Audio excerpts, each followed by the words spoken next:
So welcome back to my channel, and this week I actually prepared a 7-video training series on stock screeners. So I've seen a lot of interest and requests in terms of how do you screen for stocks, like do you use a stock screener? If you use a stock screener, how do you use it? So I thought, well, I might as well kind of walk you step by step through how I would use a stock screener even though I don't personally use it. In this video, we're going to talk about Stock Screener Basic and Tutorial. So there are two websites that I did a lot of research on and kind of like in terms of the stock screener and other functionality. So I'll kind of walk through in this video what to expect, what are the tabs within a stock screener and what you should pay attention to. And then afterwards, there are 6 more videos that I dive deeper into stock screener, including comparison between the Finviz and the Chartmill stock screeners. Both of them are free. And then I'm also going to walk through how to use the stock screener step by step. And then I'm also going to talk about some criteria I would suggest you to use if you are a long-term investor, like how to find profitable stocks, how to find discounted stocks, so on and so forth. So that is pretty much the 7-video training series that I have prepared for you. So let's get started. So now we have moved on to the computer. And in this video, our focus is really Stock Screener Basic and Tutorial. So before we start, I just want to celebrate another successful case study within Investing Accelerator, where Adrian sold 1/3 of his Corning stock options for 120% return. So he held it for exactly 100 days. So that is fantastic. So his total return for Corning to date is around 105%. So that's fantastic. Congratulations, Adrian. Now, if you go to the comment section below, you'll find that I'm actually doing something new in this video. And for some of my old videos as well, is that I'm going to do a giveaway in terms of books that I like about investing that I think you should read. So if I get 100 likes on this video with your support, then I'll be giving away one book to a person who commented below. So the book this time, it's going to be Infinite Game by Simon. If you have kind of watched his TED Talk or you have read his book in terms of Start With Why or Leaders Eat Last, The Infinite Game is his latest book, and I have been reading it. It's actually quite interesting. So if you want to learn more about business, which will also help with investing, then you can pick this book up, or you can comment and like this video. And if you win this book, then you'll get it for free. I'll basically buy it on Amazon and ship it to your house. Okay, so let's talk about Stock Screener. So I've done a lot of research, comparing different screeners. And so far, I like free screeners the best. And there are 2 screeners that I especially like. One is finviz.com. So here is the logo. So you can just type that in, .com. And that's basically the website. And there's a screener right here. And then there's also another one called chartmill.com. So these 2 are both free.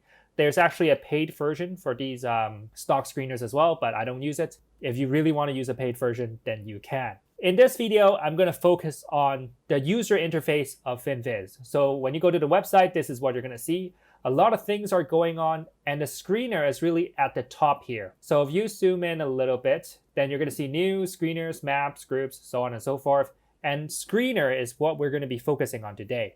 So click on that, and here is the screener. Now, you can imagine that a screener contains all the possible stocks within the stock exchange. And in this case, it actually covers Amex, NASDAQ, and New York Stock Exchange. And then you can filter them. And based on whatever criteria you choose, you can find good companies, you can find bad companies, you can find growing companies, you can find discounted stocks. So it all comes down to the criteria. And in this video, I'm going to walk you through what the different types of criteria you can choose from and whether you should use it or not. Just kind of walk you through the user interface so then I prepare you for the next 6 videos. So here we go. So first of all, here you'll see that for FinViz, there are actually 3 major tabs: descriptive, fundamental, technical. And below that, you'll see a list of all the stocks. So that's great. So this is actually the result at the bottom.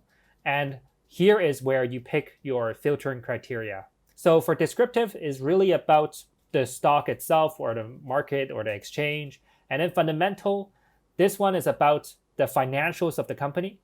So specific financial statement item like income statements, balance sheets, so on and so forth. And then there's also technical analysis, which is the study of price. And that's when you look at candlestick patterns, chart patterns, the price volatility, which is how much it fluctuates, so on and so forth. So let's start with descriptive. Now for descriptive, there are obviously a lot of filters here, so we're not going to go for each one of them, but I'll tell you which one are important for you to choose from. So the first one is really exchange, and here you'll see that it's mainly restricted to the American one. I don't have the paid version. Maybe there's more exchange, like in terms of Canadian or Australian, that is included in here. But yeah, if you're in those countries, then you can consider purchasing it if somehow you want to use a screener. But usually I just stick with the free version. That is more than enough for me. Now, in terms of index, you don't really need to choose it, but then there's S&P 500 and Dow Jones. What I would pay attention to is sector. Now, this usually comes down to, your background. Are you an engineer? Are you a doctor? Are you working in retail? Are you a computer scientist? And this will actually influence the sector you choose because you want to focus on companies that you know a lot. And we'll explain this in a later video, but this is where you use your expertise to give yourself a competitive advantage. Same thing for industry. Now, in terms of country here, this is actually referring to the headquarter of the stock. So a stock might be in China, but they can be listed in US. So most of the time, I'm actually not too worried about this. So I don't really use that one.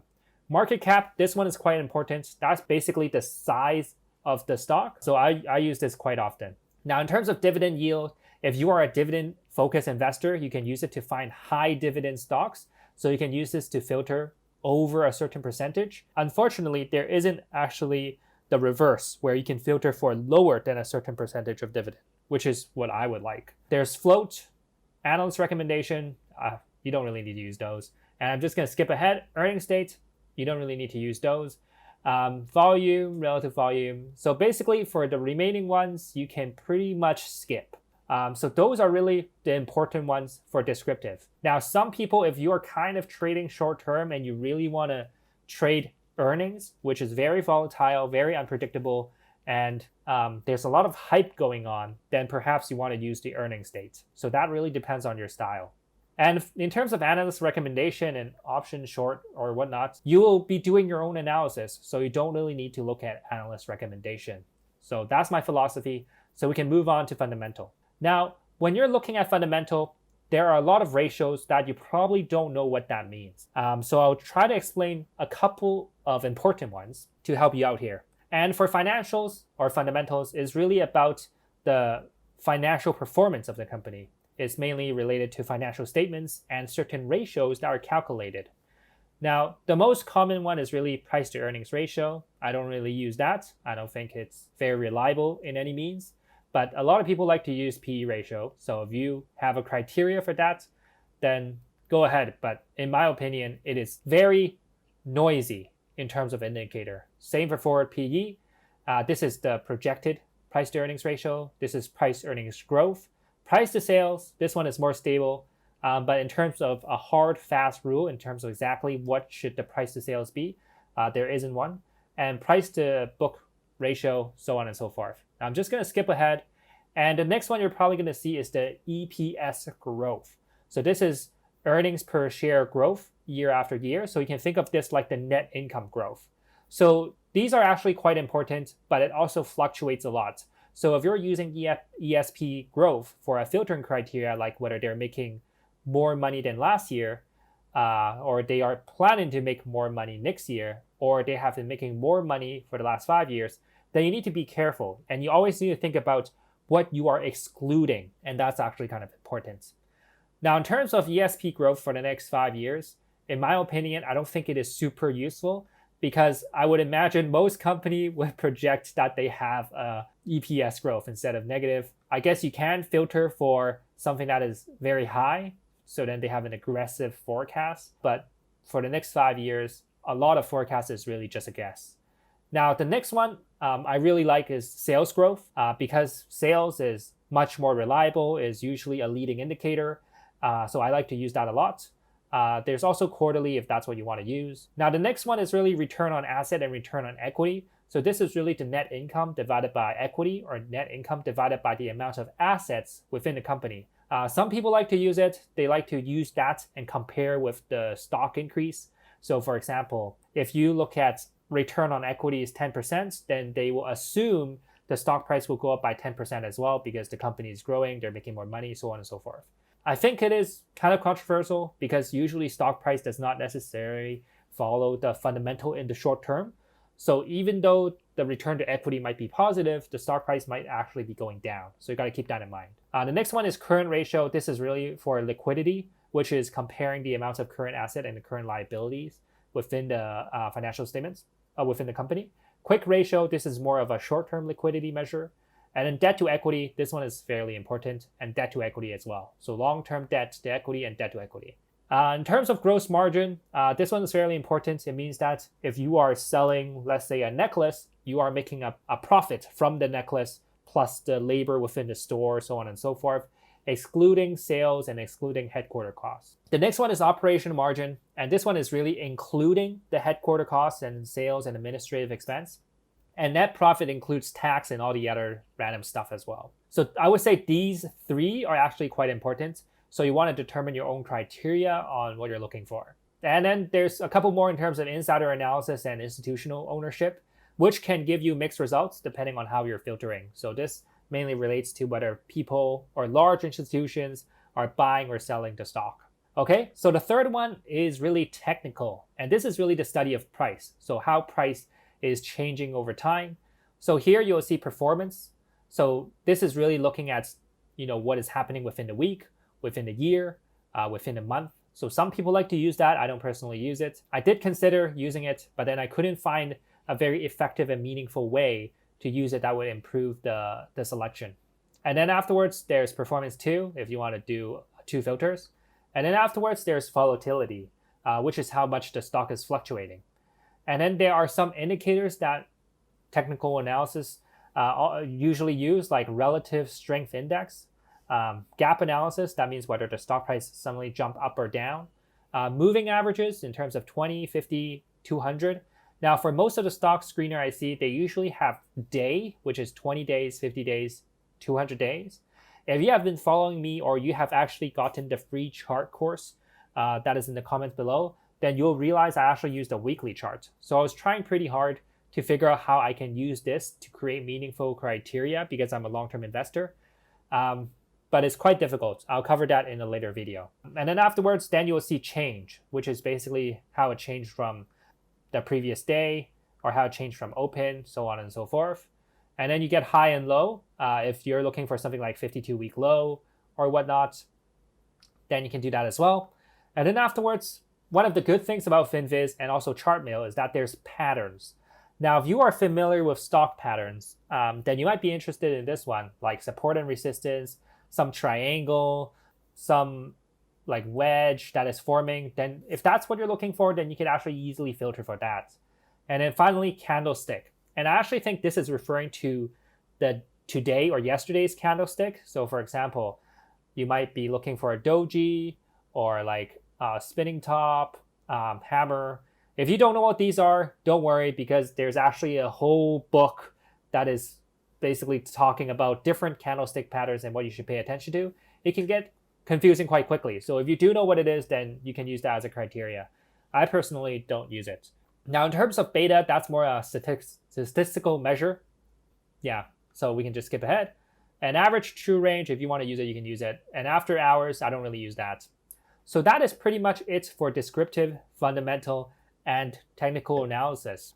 And then once you apply your criteria, then you can use that to find stocks that are potentially a good time to buy now or sell now, depending on what your strategy is. And that's really it for this video. And my name is Seto. I've been investing for over 10 years, and I'm creating this stock screener training, which includes 7 videos, and I'll be releasing it for the next couple of weeks, so then I can help you out to become a better investor. And my mission is really to help people without a financial background to target 30% return from the market, using it in an hour a week or so through a coaching program called Investing Accelerator. If you want to learn more, then I actually have a free case study in the first link below, in the comments and also in the description.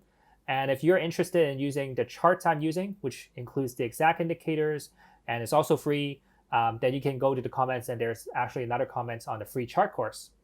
And in terms of the giveaway, if you want to participate in the giveaway, then make sure you like this video. And if we get to 100 likes, then I'll select one person within the comments to win the book, Infinite Game.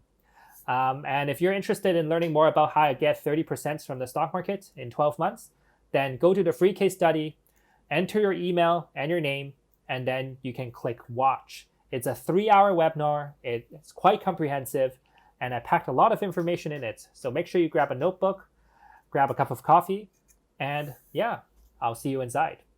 So I'll see you in the next video. It's the 2 free stock screeners that I recommend.